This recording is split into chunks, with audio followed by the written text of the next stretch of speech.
Alright, Twitch. You should be working. Should.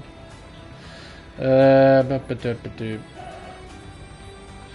loading to the channel. Audio's coming through. That should be okay. Your audio should be okay as well. None of the settings have changed, so we should be all set. Just gotta chill a little while, folks. I do believe we have everyone. Yep, that's everyone. And I do believe we got a few reserves for tonight. I'll double check that. Who have we got in terms of reserves? Yeah, go away. Stupid voice chat. Why do they think that's an appropriate thing to do? Like, that's never been an issue. Ever. They just had it. They just want to throw something in there. It's Codemasters. It's not surprising anymore. So we have ACW in the Mercedes. Marcus Costa in the Haas. I think those two are our reserves for tonight. Both Williams, both Red Bulls, both McLarens, both Ferraris, both Astons, both Alpines, both AlphaTauris, both Alfa Romeos. Yep, so those are our two reserves. Marcus Costa and ACW. Let's see ACW on the grid again. In the Merc, no less. So, and formation lap is turned off. Good to know. What time is the race, see Joker? Right now.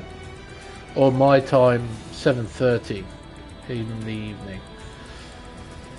Alright, once that timer hits 0, start the introduction as per normal.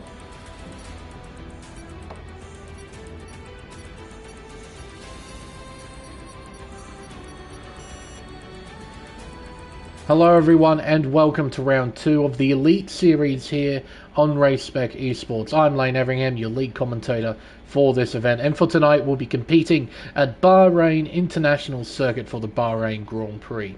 Constructed in 2004 and designed by track-making supremo Herman Tilke, this 5.41 kilometre 15-turn racetrack is steadily becoming a modern-day classic in the world of motorsport. Traditionally, it's used as one of the season opening rounds in the Formula One World Championship, and here on Race Spec Esports, it's no different. Bahrain is typically considered to be one of the better circuits for racing on the calendar, thanks to the 3 DRS zones that lead into the prime overtaking spots of Turn 1, Turn 4, and Turn 11. Drivers can also try and challenge for passes into the hairpin of Turn 8, and potentially into the main technical area of the circuit at turns 9 and 10. Similarly to the Red Bull Ring from last week being a well-used racetrack in online league racing, qualifying should be quite competitive. Hopefully with that in mind we get to see a fantastic show. But before we focus on qualifying, there is a bit of news to go through first from last week's race in Austria. Thankfully only one incident reported, and it actually involves Marcus Costa, where he cut the white lines at pit lane entry, and as a result he receives a 5-second time penalty and 1 penalty point. As per the Race Spec Racing rules, you have to obey the white lines at pit entry and at pit exit. So with the penalty applied, Marcus Costa moves from P8 to P10 in the final results. But leading the way in the Drivers' Championship is our race winner Jack Humphreys with 31 points next to his name. He's going to be a tough cookie to beat. Alongside me, like last week, is KD 1997. Now KD, this is one of your more favourite circuits if I recall correctly. What's your thoughts about Bahrain International Circuit and on this game in particular on F1 23? Well, like you said, yes, it has been one of my probably more successful tracks in this game. But in 23, it's tricky, really tricky is the one word I could put it, because the one section, I think I've said this to you before, I hate turns 1, 2, and 3. It's so slippery going through there, and the traction there, it's just like, it feels like 22 traction all over again when you go through that particular section.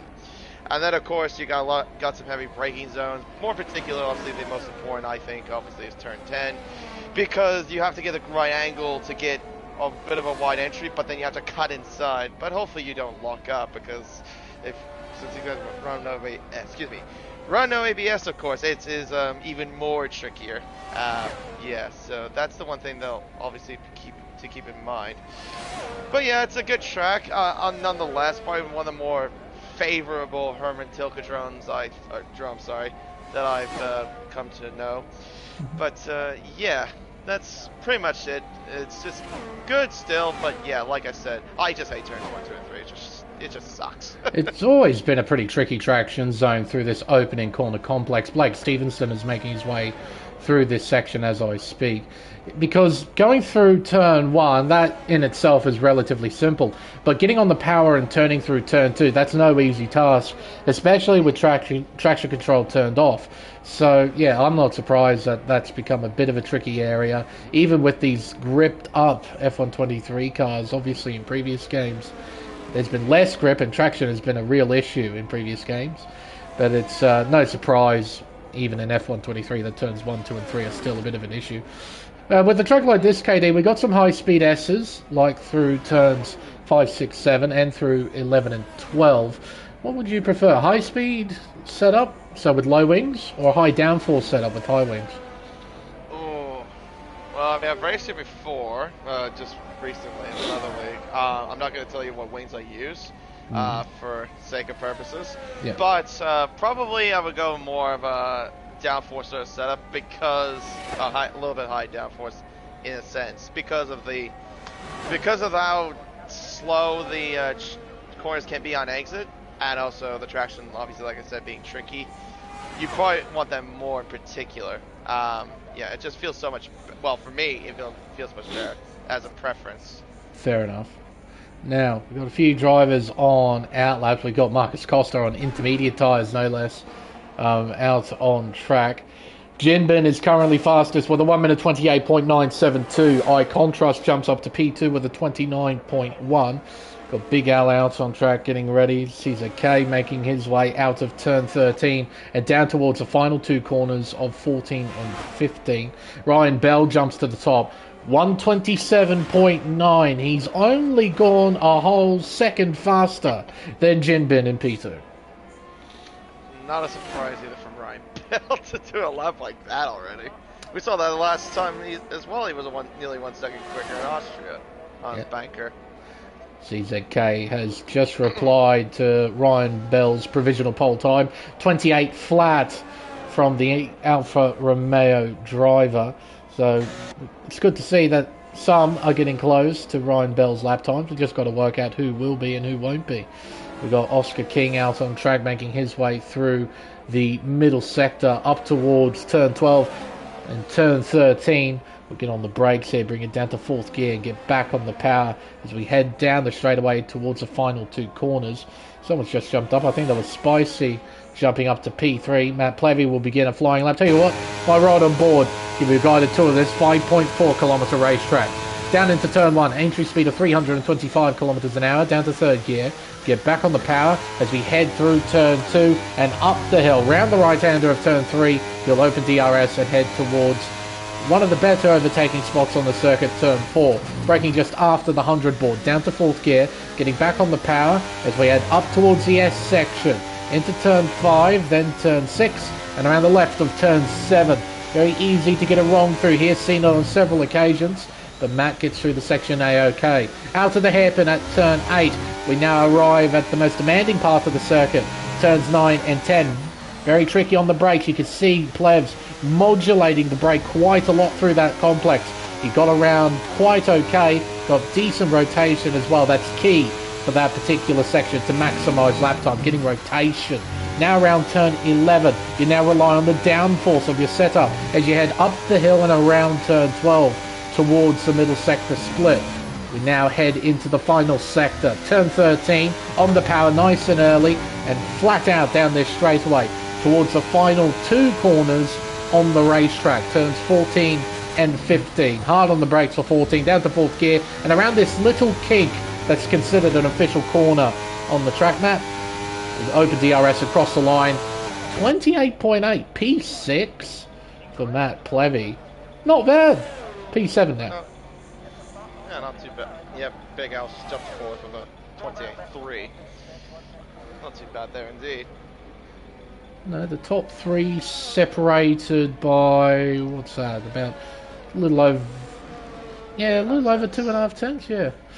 Yes. Between the top three cars. That's not too bad for a circuit of this length. Yeah. And then there's a bit of a gap with P4 and 5, separated by 4/10 of a second. Yeah, there's a definite front running field, isn't there? Yeah. It does seem like it. I think it's been noticeable as well when we were in Austria. Maybe not the greatest reference to say, I know, but like, I kind of noticed that a little bit, how it was mainly some of these guys towards the front. I don't think CZK was this high up, if I remember correctly, but he's definitely not a bad driver, though. He's a really good driver, as it actually turns out. Yep, absolutely. He did alright over in Austria. He and, where are you? Where's Potsy? There you are, down in 19th position in the Williams. They survived in intermediate conditions on the slick tyre. Ended up getting podium finishes with their efforts. Couldn't challenge this man on screen though, Jack Humphreys. He had a lot of pace that weekend at the Red Bull Ring, and he'll be hoping to reflect that here at Bahrain. Currently P16 with a 32.5. He's probably done that lap on a set of intermediate tyres. There you go, he has. Yeah, he done was. That. So it's just a banker, just to give himself a bit of a reference for the rest of this session and save a set of softs.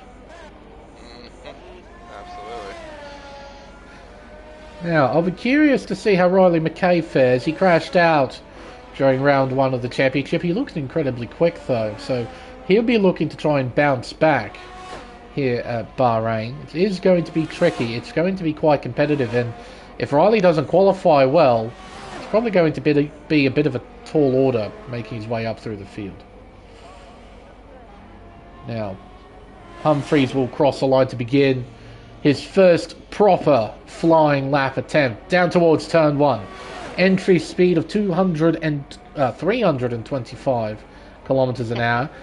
We get around turn one and around turn two. Short shifting up to fourth gear, up to fifth gear, sixth gear, opens DRS and heads up towards turn four. Revving out in seven, briefly shifts it up into eight. Brings it down to fourth gear around turn four. It heads towards the S's that begin the middle sector. And unsurprisingly, he's up by 1.2 seconds. But according to the minimap, he is purple overall. Out of the hairpin at turn 8. Up the hill, over the crest, and down into 9 and 10. See how much modulation there on the brakes. Trying to slow the car down. Make sure it rotates. Oh, a collision. Potsy. Roscoe. Oh, it's at turn 1 of all places too. Yeah, and Potsy's got a missing front wing as well. Does he? No, never mind. I thought he did for a brief moment. How could this have happened? Roscoe's on an outlap, so he must have left the pit lane. Was Potsy... was on a flyer. Yeah, maybe Potsy the two came together at turn 1. Yeah, I'm gonna guess that Roscoe must have came out of the pits. Oh, there's a spinning car as well. I just noticed there, turn 15. Apollo Pepsi in the Alpine, a little boo-boo at the final corner. He was on an out lap and he was about to begin a flyer as, well, Mr. Humphreys has finished the flyer, 27.8. He jumps to the top. So a few incidents here and there. Yeah, weird one at turn 1 between Potsy and Roscoe. And it was Roscoe who got the penalty, no? Yeah, it was.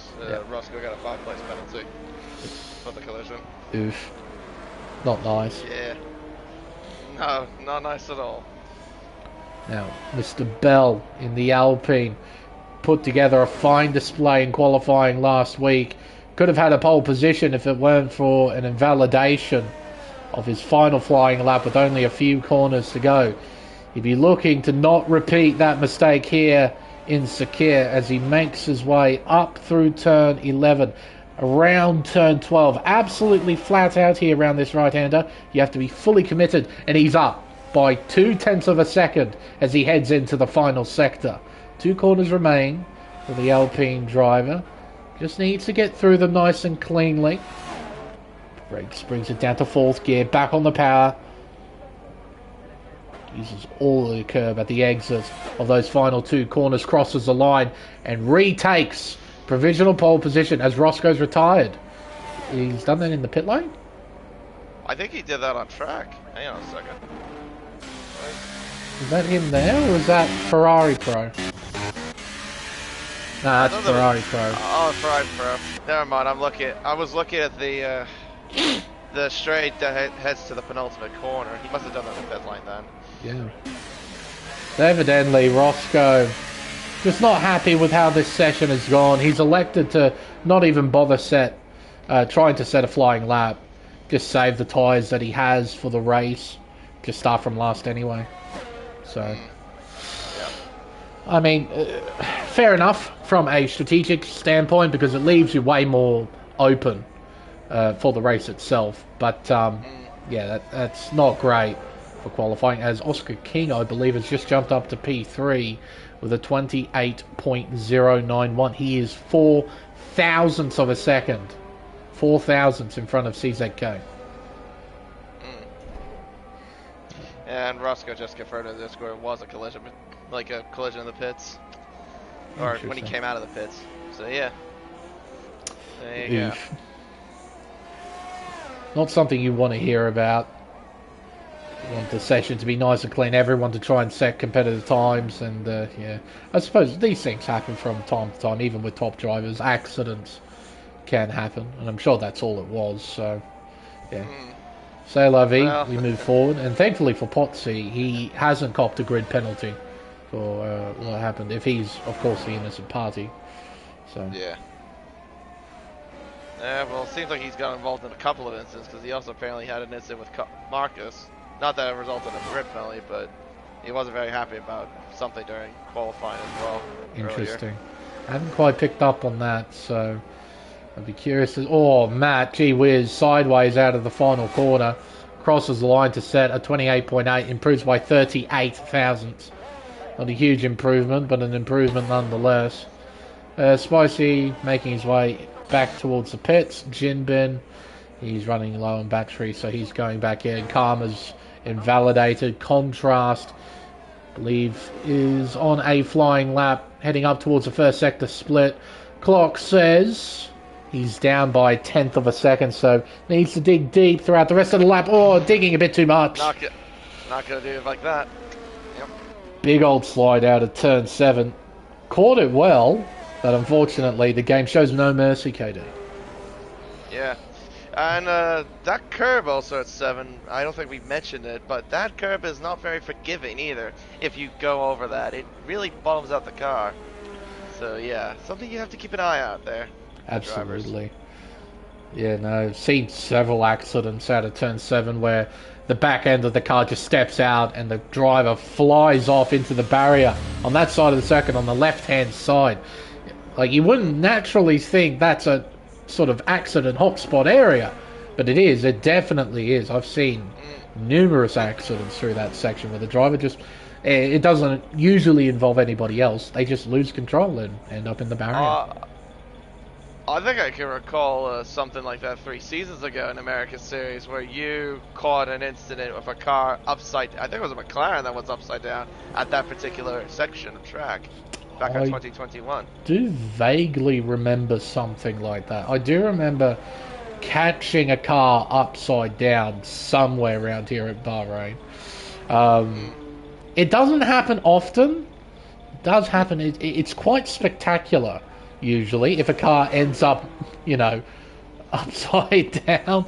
It's quite quite an unusual sight. But, yeah. Or what's another one? Flipping, same season actually, endurance. I think you were in that as well. In Portugal, my teammate, my former teammate, my Wombat, flipping his car upside down in turn 11 of all places. Couldn't quite believe it. Yeah, I was doing a driver guest commentary sort of thing at Portugal, and yeah, coming out of turn 11, I want to say, I just see this car completely upside down, heading down the hill. I'm like, oh goodness, that's quite something. But no, I had quite a lot of fun in that particular race. Meanwhile, out on track, we got Apollo Pepsi on what could be his final flying lap attempt. A lot of drivers getting ready for their final runs, including Jack Humphreys, who is currently P2 with a 27.8. He's heading up towards the first timing intermediate. Just needs to get through turn 4, get on the brakes hard, bring it down to 4th gear, get back on the power, and head up towards the first sector split. he is up by half a tenth. If he wants pole back, he needs to find about a tenth on this flying lap to try and challenge Ryan Bell, who is getting ready to begin his final flying lap, and he'll barrel down towards turn 1. Humphries makes his way out of turn 10, moves onto the back straightaway. Bell moves into turn 1, third gear, gets back on the power, modulates the throttle well as he goes through turn 2, then floors it through turn 3. He'll open DRS and head up towards the right-hander of turn 4.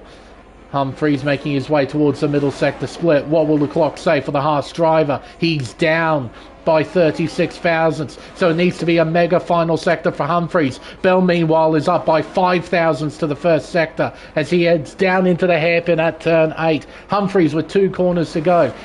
Gets it through 14 and 15 with ease. Onto the main straightaway. Is it enough for pole position? The answer is yes. He jumps to the top with a 27.6. Can Bell respond? Costa goes P3 with a 27.8. What about King? He's on a flying lap, making his way towards turn 1. Bell, he needs to find time here in the mid-sector. What will the clock say for the Alpine driver? It says he's down by a tenth of a second. He's sideways. He's lost it. He's into the wall. He's done. He cannot take pole position. The best he can hope for is second. Oh, that's such a shame. That's a tricky complex there, if you're not careful. Dearie me. So Bell, the best he can hope for. P2. Oscar King on the lap, making his way out of turn 8. Big Al is up by half a tenth. He needs to find a lot more time just to improve position. Ferrari Pro... No, that was Potsy, P9, with a 28.3. Big Al, using too much curb. He threw it into the final 2 corners. It did not work. He lost time for sure. Yeah, P7. He did. Yep. Unfortunate there. Oscar Kane up towards the middle sector. Now, as I see, he's still down, but he's gained time in that. Not by much, though. But can he find time in this final sector? We'll wait and see. He needs to absolutely nail these final 2 corners like Big Al. He'll probably have to send it as high contrast DC from the session. Hopefully he can rejoin. Oh, back inside. That was sketchy. King crosses the line. He does not improve. He stays P5. Unfortunate there. And I think someone else just improved. That was Jinbin to 13th with a 28.6. Good effort from McKay. He'll line up on the second row in P4. Again, Costa performing well. He's P3. Ryan Bell P2. But at the front of the field, it is Jack Humphries. He'll start from pole position with a 1 minute 27.613. A whole tenth and a half faster than Ryan Bell in P2. Yeah. Not too much separation, that is for sure, from that. But the top 4 are the only ones in that 27 range, weren't they? I believe so. Yeah. That's going to be interesting to see with the top 4 for the race. 3 horses. The horses in the top 3, I should have said. But yeah, not bad qualifying from those 2. Absolutely. Solid effort all around from everybody. But it's Jack Humphries at the top of the board. Ryan Bell will start alongside him on the front row in P2. Marcus Costa P3, Riley McKay P4, Oscar King P5, followed by CZK in 6th, then Big Al 7th, Ferrari Pro in 8th, Potsy 9th, ACW will round out the top 10. We have Bags Liddell in P11, followed by Spicy, Jinbin, T-Mac, Mac Plevy, Blake Stevenson, Karma, I Contrast, Apollo Pepsi, and at the bottom of the board is Roscoe Arm in 20th place. Yeah, marbles aren't fun on this game, ACW, that is for sure. That's something that is vastly different from previous titles compared to this one, KD. You really want to stay on the racing line. You don't want to fall off it. Yeah, no, it really gets your tires all dirty. You lose a little bit of grip, and it's not fun either. It makes your car quite slidey as well when you get into corners with marbles on your tires. Medium hard's the way to go, out of curiosity? Yeah. Medium hards or hard medium is usually the strat for this place. I think if I remember my race a while back, which was about a couple weeks ago, I think I did a medium hard. I was trying to do a hard medium originally, but that was because someone did the countdown clock too early, like, you know, brought it up too early. Yep. and before an admin said anything. So, yeah. Bit frustrating. I mean, hey, I had that in Austria. I told them not to ready up too soon, wait for my cue, but of course someone ignored that. So, yeah. Drivers will be fine-tuning their setups as we speak. Just a reminder as well, there's no formation lap. So, as soon as we see the grid pop up, we've got to get ready for lights out. So it's going to be... There's no build-up to this. We're not going to see who's on what tyres on the formation lap. We got to get ready for the race start. So, drivers just fine-tuning their setups, getting the fuel load right. Getting their strategies as on point as possible. Get ready for the race. Hopefully it won't take us too long. There we go. So, all 20 cars are lined up ready to run. We got 5 red lights.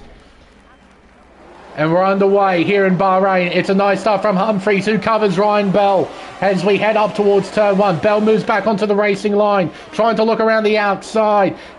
CZK dropping down the 3 wide action as Humphries tries to hang on to the lead as we go through turn 2 and turn 3. They're touching wheels. Big time slides there. Oh my god, there's another slide there from an Alfa Romeo. Gee whiz, Riley had a big tank slapper at the exit 3, and there's a bunch of concertina effects towards the midfield. Well, it looks like here. Leaders making their way through the S section down the hill. Oh, hello, that's a Williams gone. And Contrast is retired from the session 2.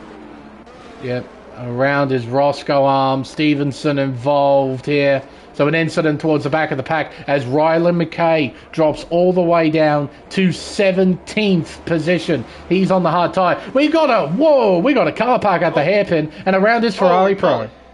Holy moly. Well, one Ferrari that's got a messy front wing of all things, and yeah, Ferrari, another one down towards the rear of the pack. That is, yeah, not great for those two for sure. And not great for Riley McKay. Yeah, getting caught up in whatever the hell happened there. Turns 2 and 3. Probably got tagged by somebody, just couldn't regain control for a while. Got swamped.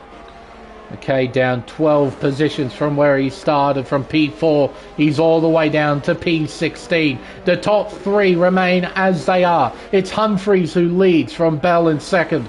Costa in P3 with Potsy on the attack. He moves into P4. Here comes Ryan Bell round the outside here at turn 1 once again. They bang wheels ever so slightly. Humphries gives him just enough room at turn 2 as we head up the hill and around turn 3. Bell moves back into the slipstream. Humphries covers. Costa's trying to draw alongside the Alpine. 3 wide action as we head into turn 4. Costa tries to dive it in to try and take the race lead outright as we head towards turn 5 into turn 6. Costa trying to hang on to second. Bell fighting back. Costa's wide. He wiggles. He catches and he dives it down the inside. And here comes Potsy round the outside as Costa loses it. Drops down to 4th. I don't think that was smart from... Oh, hello.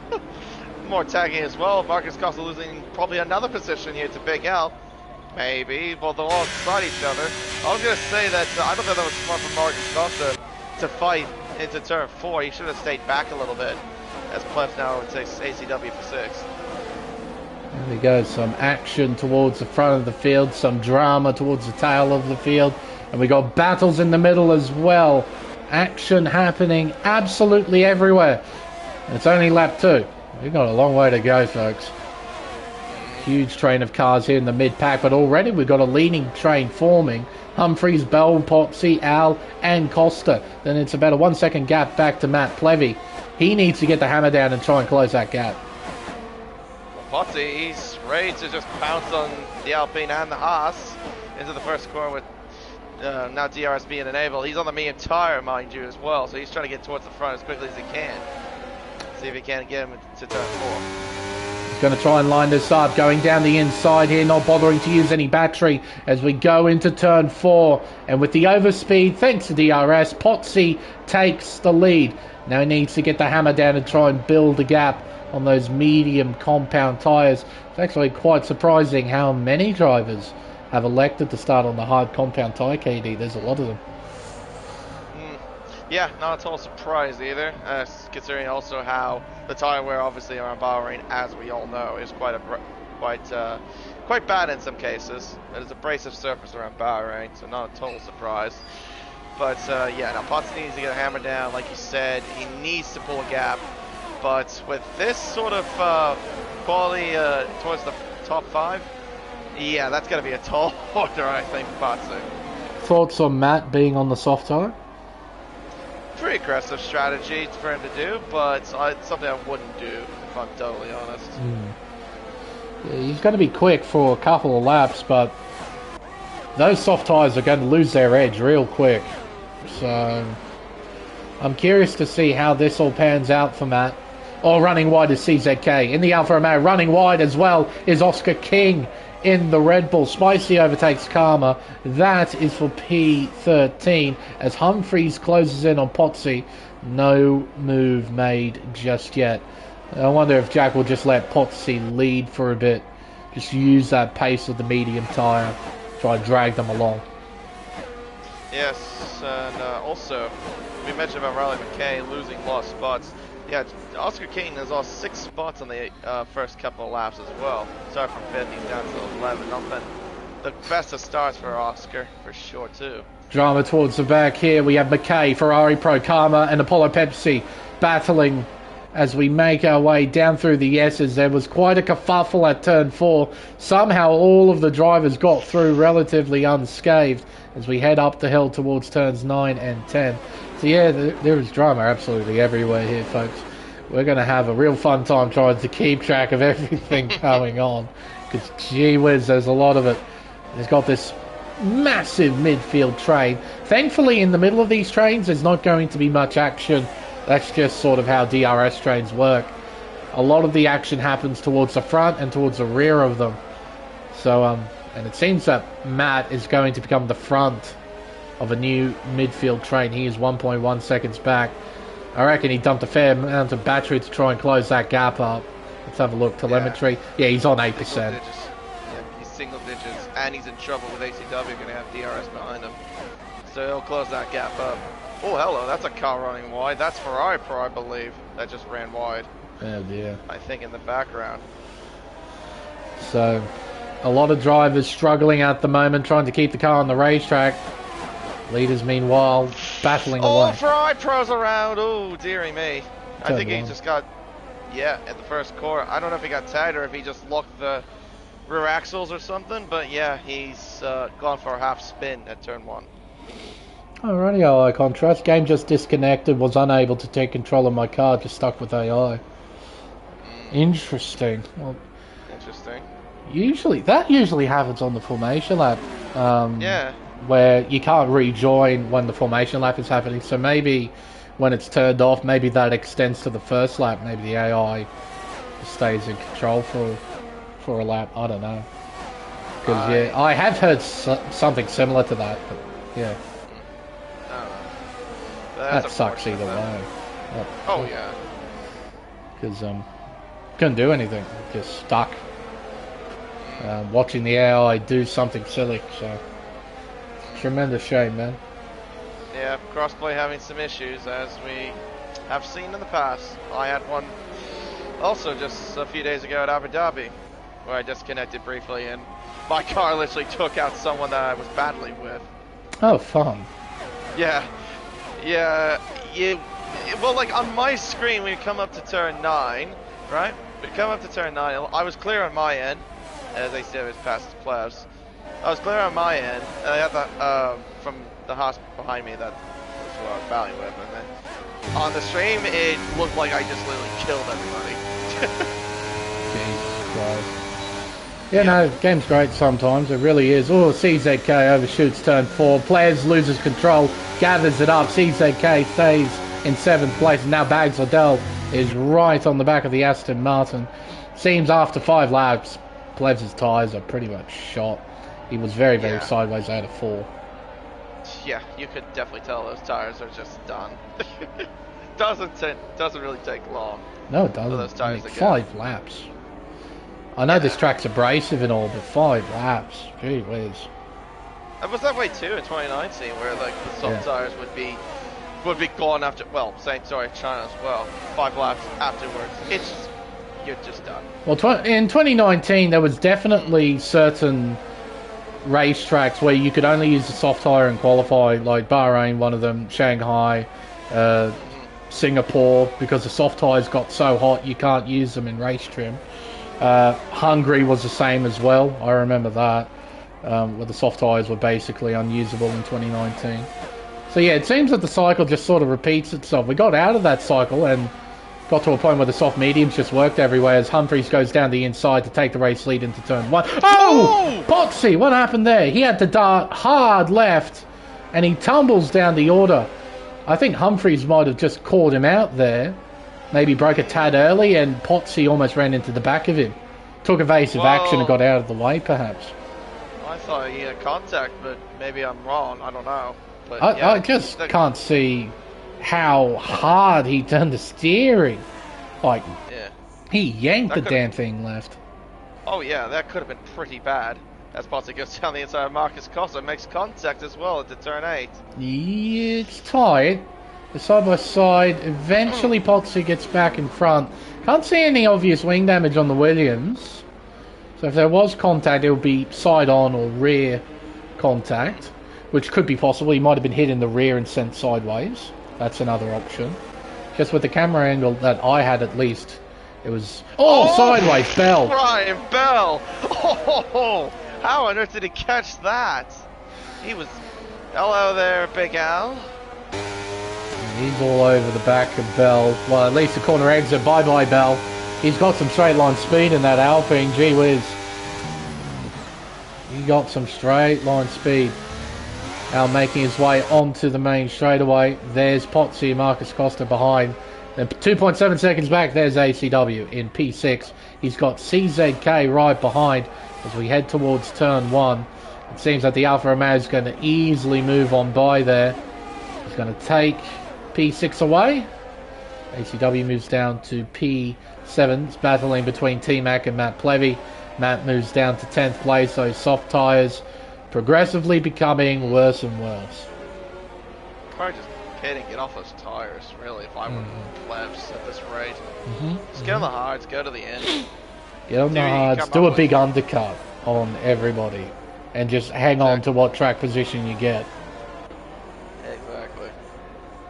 He's either doing that or he's stretching it out to where he can put on the mediums and go to the end, but I really don't see what benefit that gives him, as McKay gets by Jin Bin for P12. I think Jin Bin's got damage, from what it looks like to me. Let's have a look. Left side end plate, I think, is missing. It is indeed. So that's not great for Jin Bin, and he's on the hard tyres already. So if he pits, he goes onto a softer compound, and I highly doubt he'll be able to go to the end of the race. So seems that for poor old Jin Bin, he's got to try and survive with that damaged car for a bit, and just get himself into a window where he can pit onto the mediums and go to the end. Or pray for a safety car, either or. Well, I'm struggling, I can definitely tell you that, because he ran extremely wide out of the exit 12. Seen that. Oh, speaking of that, Marcus Costa, 3-second penalty for doing that at turn 14. Deary me. He's the first driver to get that kind of penalty tonight. He's actually lost a fair chunk of time to the top 4. 2.2 seconds back. Riley's in. McKay is in. That's early. Did he sustain damage too? Yep. He did? Oh. So there must have been contact between him and Jin Bin, I'm gonna assume. Potentially. Just because of them being so close to them, one another when I was looking at them at the time. Polo Pepsi and Ferrari Pro battling for P15 on track. Might not seem like much, but here on Race Spec, top 15 score points. So that battle is indeed a point scoring battle for 1 point. And every point matters. Don't let anybody fool you. Every single point matters in the context of a championship. Meanwhile, Plevy, wide is T-Mac. T-Mac very wide indeed. He might drop behind Oscar King here. Yep. He definitely will be. He's alongside in the side. Hello, switchback for T-Mac. That's a nice good move there. Indeed. Good race grab there from the McLaren. Yeah, Oscar did overshoot that just a little bit. Had to break a lot longer than what he probably would have wanted. But T-Mac was smart enough to put the car in the right place and get back by, retake P10. That's still holding on to those softs. He's not pitting in yet. The car behind that's Oscar King. He's in, and Ryan Bell's just taken the lead. Yep, that's turn 1. I think will he DRS? No, he's Jack. I thought he might have behind him at the detention line at one point. When he tried to overtake him. Jack's gonna go for a move. Fair enough. Wants to save more battery whilst he's in that quartet of cars. I think that's how you would say quartet. Yep. Yeah. 4 cars, quartet. That's exactly what it is. Yep, just making sure I got my my wording correct. It's French, is it not? Quartet? Yeah, that is French. No, you are. You are right. It is French. That is French. Fittingly enough, there's a French car leading it with Ryan Bell at the front of the field. For the moment, of course, 4 different teams in the top 4: Alpine, Haas, McLaren, and Williams. If only this were a thing in real life. Because honestly, we'd be going bananas if this were a thing in real life, seeing these teams battle towards the front. Not just seeing just Red Bull, Mercedes, and Ferrari at the front all the time. This would be actually kind of awesome, seeing this unfold. But at the moment, Bell's doing alright. He's got half a second in hand. Al's closing in. Not by enough, and here comes Humphries. Bell defends. Going to turn 1. Bell. Ooh. They almost make contact there. It was very tight as Al gets very sideways. But the top 4 get out of turns 1, 2, and 3 pretty well. Humphries has retaken the lead. That was tight. Yeah, especially with Bell locking the rears, it seemed. I have been noticing that he locks the rears quite a bit, and same with Jax. They probably got themselves some kind of low diff settings or something like that to do that, but also to make the... I don't know how, they just like seem to control the car very well when they do that. I can't do what they do with that sort of skill. That's just pretty amazing. I actually just saw something there with Big Al. His rears were locking. Not the front through 9 and 10. His rears were locking through 9 and 10. So he's got bias shoved all the way to the rear. You can't see it on the telemetry, unfortunately, on the steering wheel. But I imagine the reason why these guys are so loose in the rear is because they push the brake bias back towards the rear of the car in an attempt to get as much rotation as possible. Like, in order to set the times that they do, first of all, they need a lot of skill, obviously, plain as day. You need a loose setup. You need a setup that gives you a lot of rotation. Rotation that obviously Ryan Bell didn't have there through the final 2 corners. He had a bit of a moment through there, but he's got DRS, and look at the gains. He'll have a crack here. Turn 1 down the inside again. Just been back and forth, back and forth. Yeah. Humphries saying it's on. Good battle. Yeah, still hands on to the lead. Will that be for long? I don't know. I don't think so. It's cost us Specifies slap contacts. But Ryan Bell side by side with Jack Humphries. He'll have the inside line. Yep, Jack had to yield there, of course, with Ryan having the more advantage there into the corner. Yep. Don't really want to go side by side through there. Nope. That's for sure. Now, Potsy's right on the back of this once again. This will be the fight for the win, everybody. It'll be fascinating to see how strategy plays itself into this.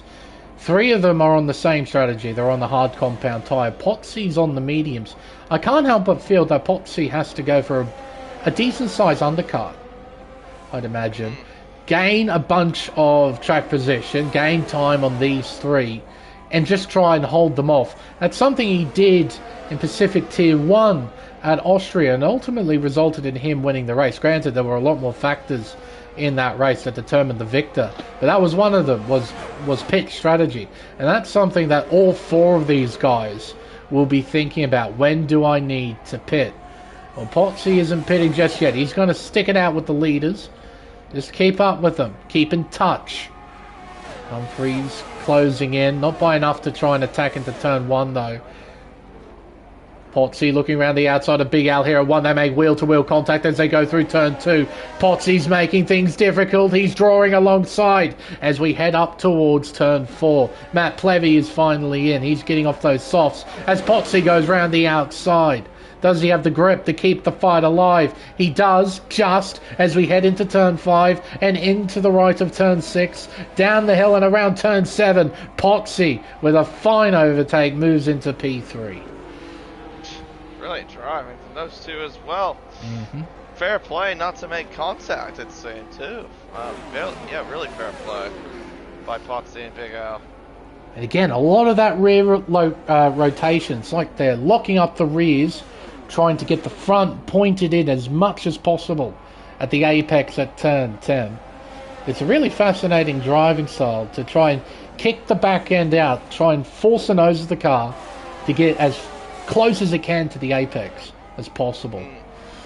Yeah. So, technique I'm quite familiar with in the world of rallying. Yeah, that's different though. Absolutely, but very different. But yeah, no, like for me, my driving style is more like I like to have a car that's more balanced, but I want a car that also has more rotation at the same time. So yeah, like downforce is like something I would like. But yeah, no, like, I can't do a loose setup like what they're doing. That's just, I don't know how they do it. That's just actually pretty insane to me. It's a lot of driver skill. Just a lot of driver skill. Oh, yeah. Oh, yeah, absolutely. A couple of drivers in. We have Spicy and Apollo Pepsi making their way into the pits to get off these hard tyres and move on to a set of mediums. I must say, this Alpine going through pit lane, that's not a nice sounding noise. When it's on the pit limiter, that is not a nice sounding noise. It sounds like a blender of sorts, not particularly graceful. Meanwhile, front four battle: Bell, Humphreys, Potsy, Big Al. Still not much separating these four. Again, Potsy very close there to the back of Humphreys. You're giving him a nudge. Like, hello, I'm here. Nudge. I make a mistake or I will pounce. And also that pit stop, I saw that Spicy also changed his front wing whilst he was in the pit lane with Apollo. Oh, okay. Yep. Evidently copped some damage, got that fixed. Costa overtakes Karma, so he moves up to P8. His next target will be Big T-Mac in P7. Leaders, none of them coming in. Potsy is. Alright. Lap 14. The very lap where Potsy decides, you know what? I want some fresh tyres. I want to send it. He'll be moving on to a set of hards and he'll carry these to the end of the race.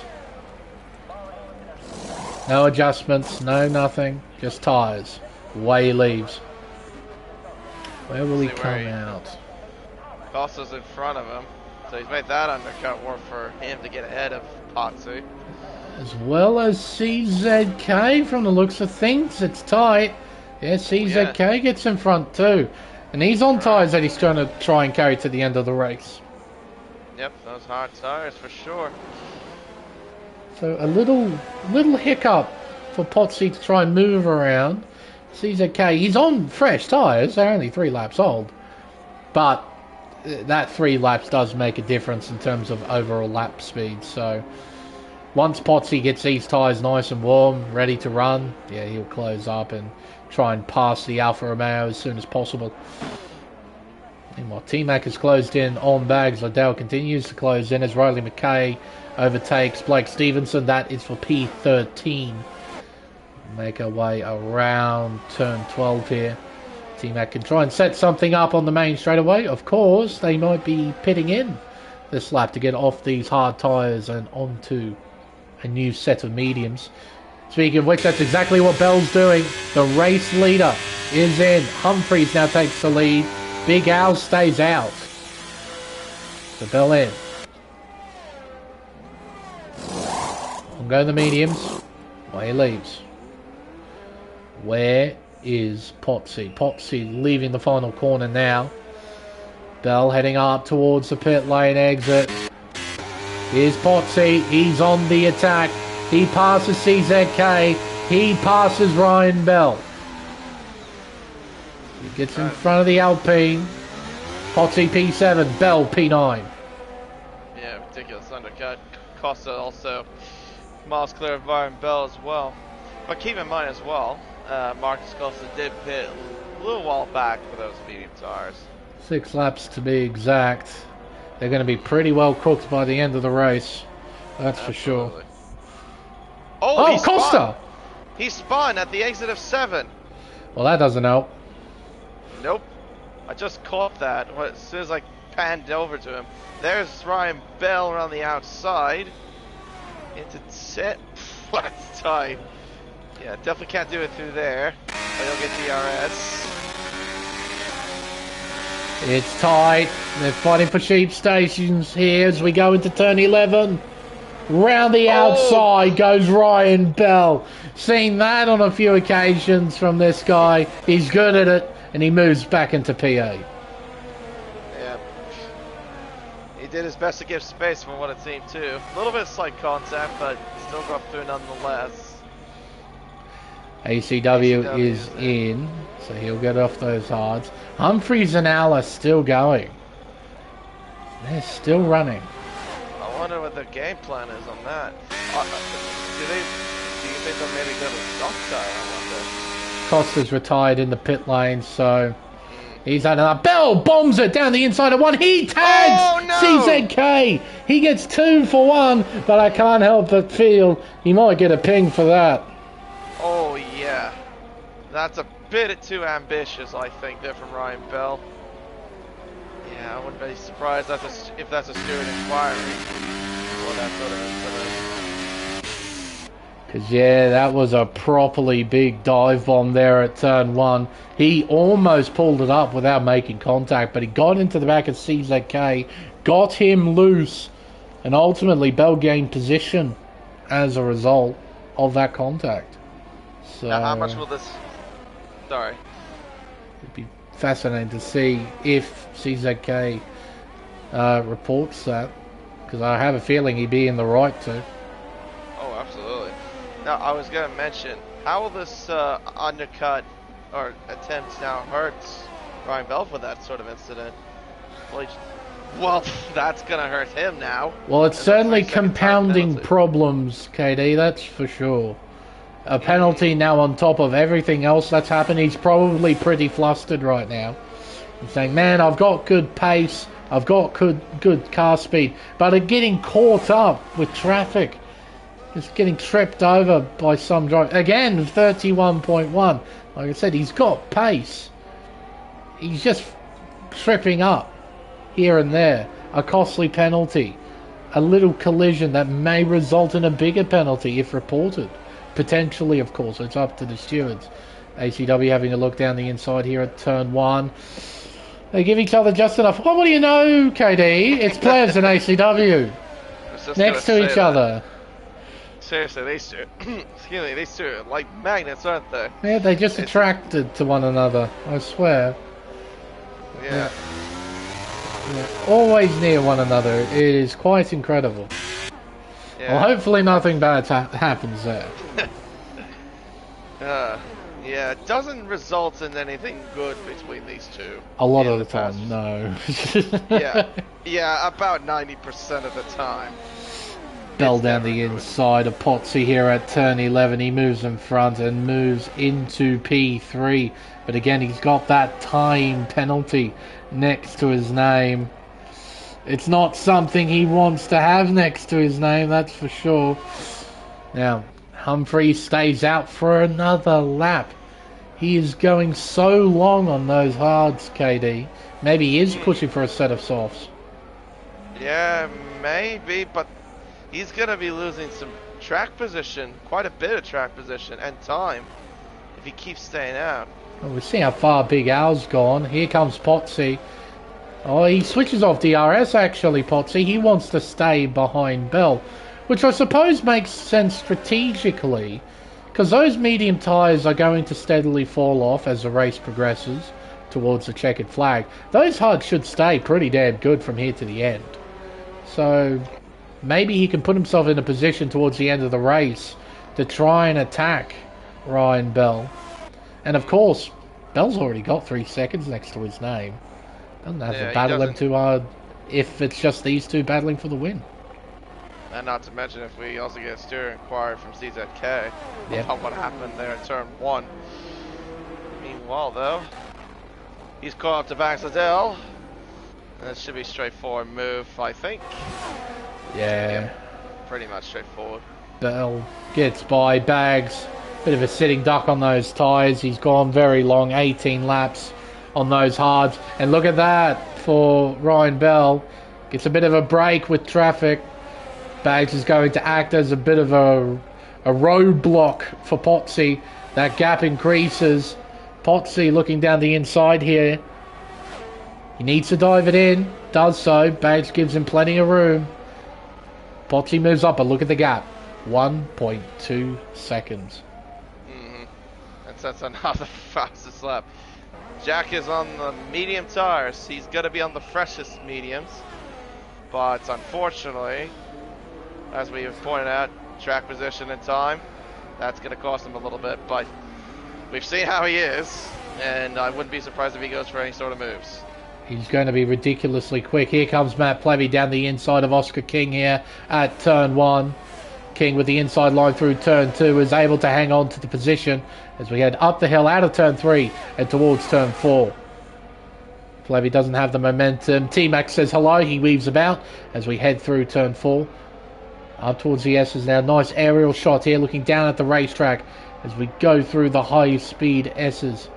Incredibly nice flowing path of the racetrack down into the hairpin at turn 8. Clipping the apex there.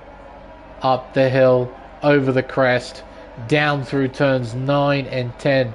Constantly modulating the brake, trying to find grip and rotation as Big Al gets by CZK. So Big Al up into P3. He's got 4.5 seconds to the car in front. It's a lot of work.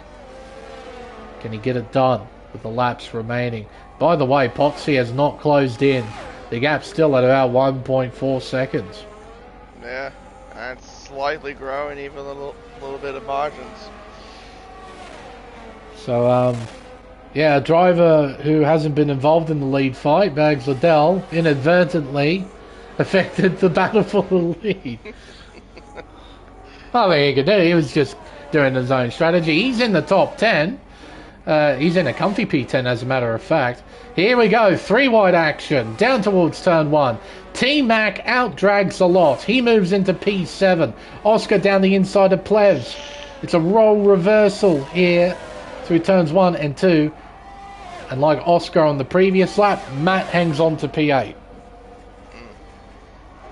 At least I'll give ACW a bit of cushion with that whole little battle. Yeah, ACW's loving life. He's got plenty of margin to T-Mac in P7. He's on slightly fresher tyres too, and he's got a completely clear track ahead of him, so he can just get the hammer down, do what he needs to do, get the car to the checkered flag. That's all he needs to do. Absolutely. Meanwhile, out in front, Ryan Bell still leads.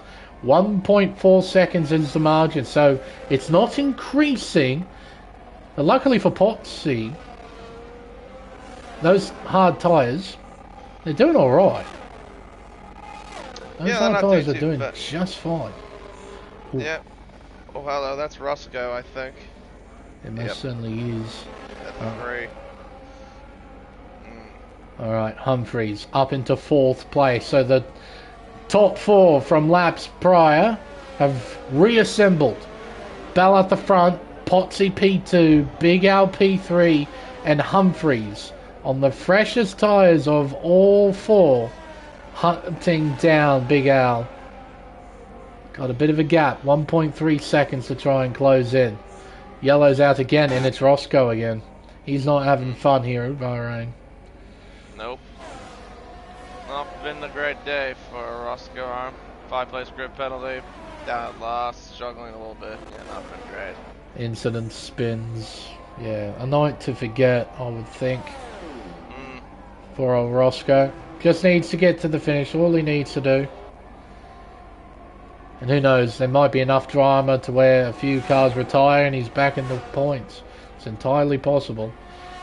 McKay moves up into 15th position. That is 1 point right there. So it's not been the round that McKay has been looking for, but if he can end the round with just a little something, then, well, it's better than nothing, as Stevenson gets a penalty. 3 seconds are now next to his name. Not to mention nearly outbroke himself. It seems Roscoe might be retiring, and does. Yep, balls of the night. Yep, pack up and go home, I suppose. Well, this is going to cost Jack Humphries, because guess what? Yellows are out. You can't pass.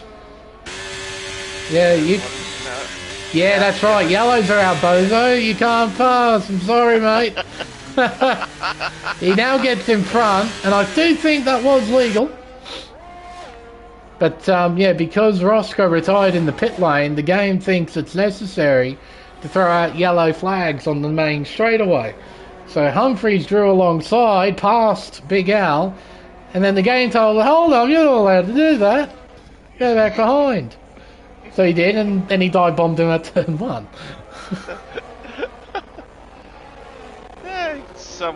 I think he played it somewhat strategically, because it didn't look like he actually tried to get ahead at that particular moment at the first corner. Just waited a little bit longer. Yeah, he just paused himself, lined himself up, fired it in, and got in front. Textbook. But yeah, just oh, Matt sideways there at turn 10. Gee whiz, a lot of guys very, very loose out there. There's not a lot of grip to be had out there at the moment. Some of these drivers are really struggling, KD. Yeah, a little bit. Like I said, Bahrain in this game, yeah, you got some tricky Stevenson. tracks. Safety car. Oh, okay, hello. well. Hello. Let's just grab the story of the race and just throw it out the window. We've got a new story. Safety car's been deployed with 7 to go. Where is Stevenson? He has despawned. God damn it. I want to see where his car ended up. Potsy nearly running over the safety car sign. That's why I reacted. Humphries is trying to get past the safety car as well. Dearie me. I know I'm looking at a different perspective to you, but gee whiz, that was quite funny if I'm totally honest. So, to no one's surprise, everyone's going to come into pit lane. You have to. You don't have a choice. You are coming into pit lane. And boy oh boy, is Roscoe probably kicking himself a little bit. The moment he retires, he's probably thinking, oh, of course. The moment I retire is the same moment, just a few laps later, someone crashes and brings out the safety car. That's probably what he's thinking right now. Because, like, just my luck. Of course it happens to me. I feel your pain, Roscoe, if that's what you are thinking. Yeah, don't we all? We all have that moment where, you know, nothing's going your way. You say, screw it, I'm done. I'm finished. I'm just going to sit here and watch the rest of the race, and then something happens. Shoot. That's what I thought about that during Austria last week, but thankfully a safety car came and saved my race, and I had to at least salvage some points. Yeah, I was screwed in that flipping whole session. And everyone's coming in. The leaders are all in, because of course they're in. They need sauce. Yeah, you need to get them boots off, boys. And it's okay, Blake. We've all had that moment where we're just like, why am I so bad at this? Yeah. Oh, what's happening to me? It's like talent.exe just stops working. It's like, I'm good at this. Where is it? Where's my natural skill go? Where did it go? You know, it happens on just some of the worst occasions. Like, you put together a lot of work. I remember doing this in F1 2019. I would put together a lot of work into a race weekend. I'd do Grand Prix mode, I'd do time trial, I'd get used to the racetrack, get used to qualifying around the circuit, you know, get myself ready, and then race time comes around and I'm a complete idiot. I have no idea what I'm doing. I've lost every bit of composure, or I just trip over somebody else having an accident, and yeah, it just ruins my race. So it's okay. You're not bad. It's just, this is just one of those nights. Yeah, it happens to the best of us, even to the best drivers. So yeah, all that story, all that script, KD, out the window. It's just going to be a sprint. Well, there is a script line. The script writers were predicting that a safety car would happen. That's what the script said. Said right there, someone would have an accident and bring out a safety car with less than 10 to go.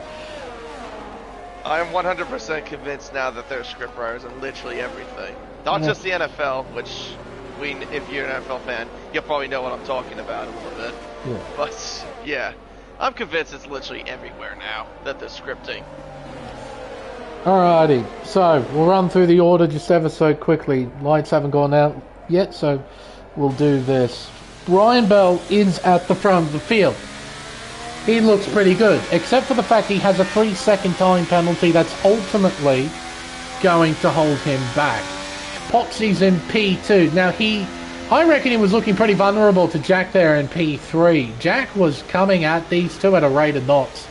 This safety car nullifies everything, so it's going to be a straight-up dogfight between primarily these four, I think.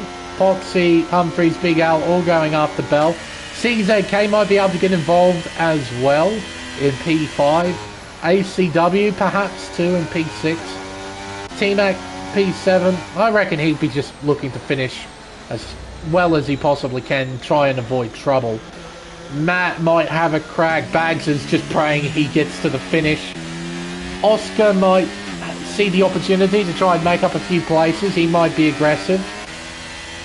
Maybe Ferrari Pro as well. It's either he's going to be aggressive or he's just going to hope he can make it to the end. Either or from Ferrari Pro.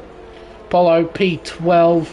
He's in the points, so if he's happy with what he's got, he won't be terribly aggressive. I don't think Karma will be aggressive either. He'll be just waiting to see if other drivers crash around him. He can just gain some points. Same with Spicy as well. Riley might be a tad bit aggressive. Maybe Jimbin as well. Because, you know, there's some extra points just there, just in front of you, that you can try and pick off. So, and these guys towards the back, they got very, very little to lose. So, you know, why not? Yep, just go with what you got, pretty much. That's it. Everyone's on soft tyres. They're all relatively fresh, so they're all going to be pushing quite hard. But each one will have a unique mentality. Either defend with what you got, hope for the best, or go out and be aggressive. Get every position you can. Those will be the main sort of mindsets. Conservative, stay out of the way, hope for the best, get out there and get everything you can. Because there's opportunities to be had with the field bunching up like this. The virtual Bird Maylander, driving that wonderful looking Aston Martin, is now making his way back into pit lane. Ryan Bell is controlling the field as we head down the hill towards the final two corners. You can see he's resting his foot on the brake, trying to keep his tyres nice and warm, getting ready for this restart. There we go. He drops the hammer, sends it round turns 14 and 15, back onto the main straightaway. Ryan Bell will lead the field to begin lap 27 of 29. We have 3 laps to go, and the gap is already half a second between P1 and 2. Humphreys is all over the back of the Williams as we head into turn 1. Now around turn 2. I imagine the midfield, they're probably going to play pretty aggressive with one another. No position changes as of yet, but everyone's been nice and tame. Gee whiz, the audio is still terrible. That's good to know. As we head around turn 4 and up towards the S's, Potsy putting Bell under pressure. He is all over the Alpine's gearbox as we head down the hill and towards turn 8. Down the inside goes Humphreys. He bombs it in. Poxy leaves him enough room. As we head up the hill, it's a drag race. Bell and Humphreys into turn 9. Round turn 10. Oh, Potsy with the inside line is trying to get back P2, but Humphries with the drive out of the hairpin is able to hang on to the position. Potsy with the inside line though, into turn 11, dives it in. Oh, sideways contact, more sideways, more sliding. Potsy drops down to P5. CZK up to P4. Big Al onto the podium in third. He has an opportunity to try and go for second.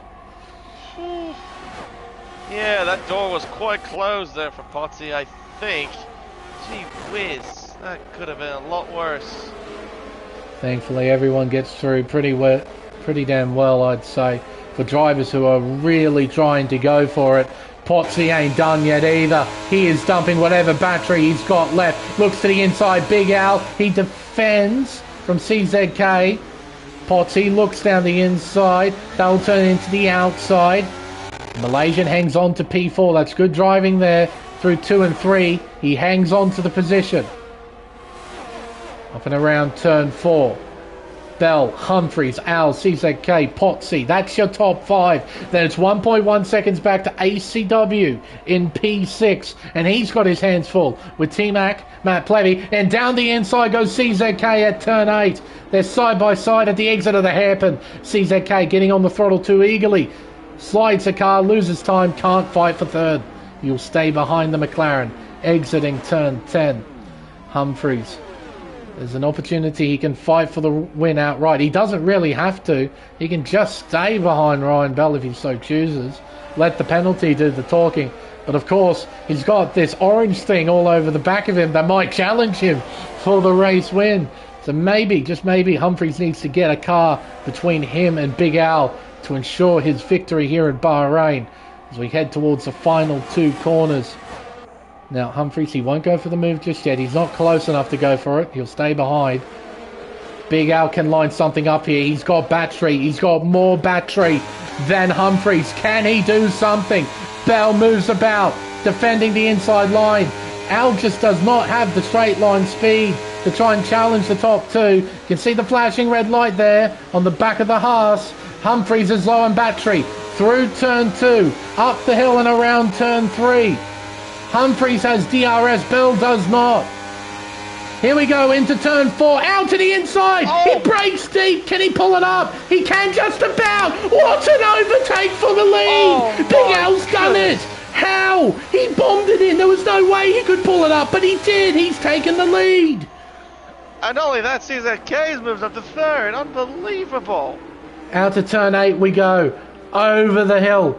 Down towards turns 9 and 10 for the final time. There's an opportunity for Humphries here. He doesn't get a great run though. He cannot challenge Al. Down into turn 11. There's one opportunity left. He needs to bomb it into turn 14 if he wants any shot of winning this race. But look at Al, he's got margin. He's got 4 tenths in hand as we head into the final sector of the final lap. What can Humphries do? He's too far back. That's just the reality of things. Al just needs to get through the final 2 corners unscathed. Towards turn 14 he goes, chucks it in 4th gear, gets on the power and gets out scot-free. What a pass for the win. It's Big Al who wins at Bahrain. Holy moly. Oh, and I think Ryan Bell had something happen to him. He's dropped to 11th. The time penalty. Ah, yeah, the penalty. That's right. I forgot about that. Gee whiz. Can you believe it? Wow. What a pass for the win. One of the all-time greatest. A massive dive bomb that he somehow pulled off. Mm-hmm. Yeah, that was insane. Really good move. Incredible stuff from Big Al. The winner of our Bahrain Grand Prix. Humphries home in 2nd. CZK on the podium in 3rd. Holy moly.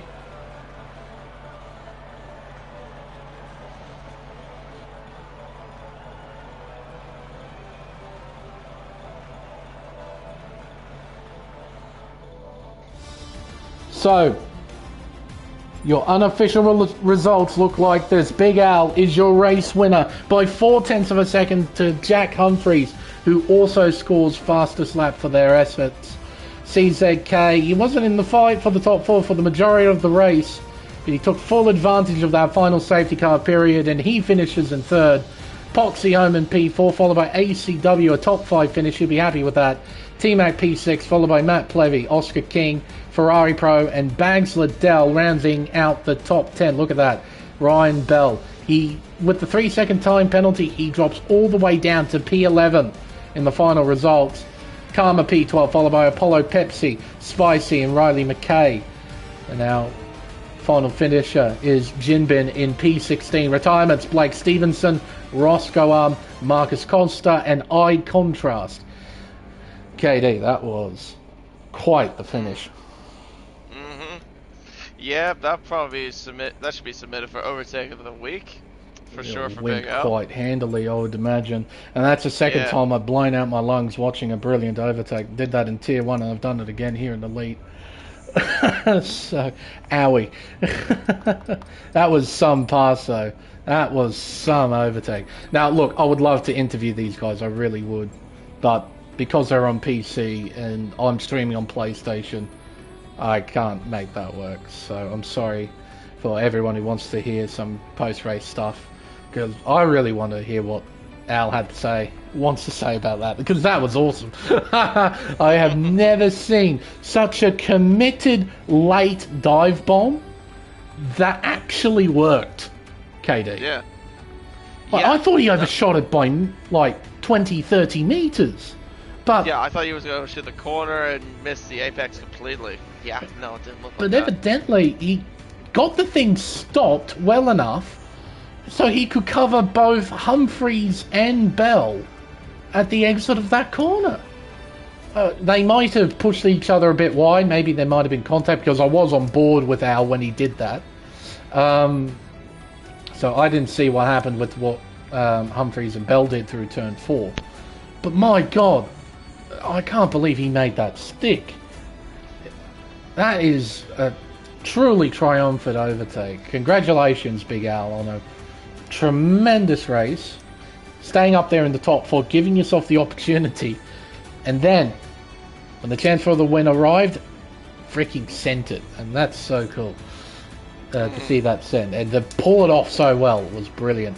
Congratulations again to Jack Humphreys. That was a superb performance. I reckon if it weren't for that safety car, a very high chance you would have won that race. CZK, consistency pays off again.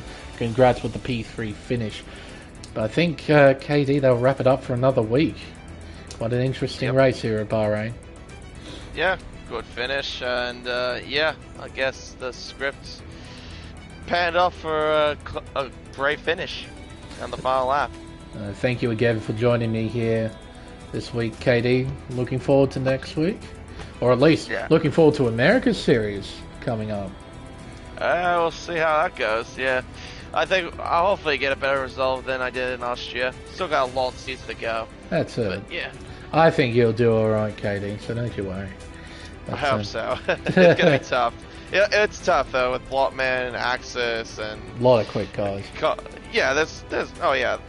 And the thing is, we're not far off from each other either, so that's also another good thing as well. But I think, folks, with everything said and done, it's now time for us to end the stream. I've been Lane Everingham, my co-commentator, as always, is KD1997. Thank you, everyone, so much for watching, and we'll see you next week for round 3 of the championship at Circuit Zandvoort for the Dutch Grand Prix. Until then, folks, it's good night.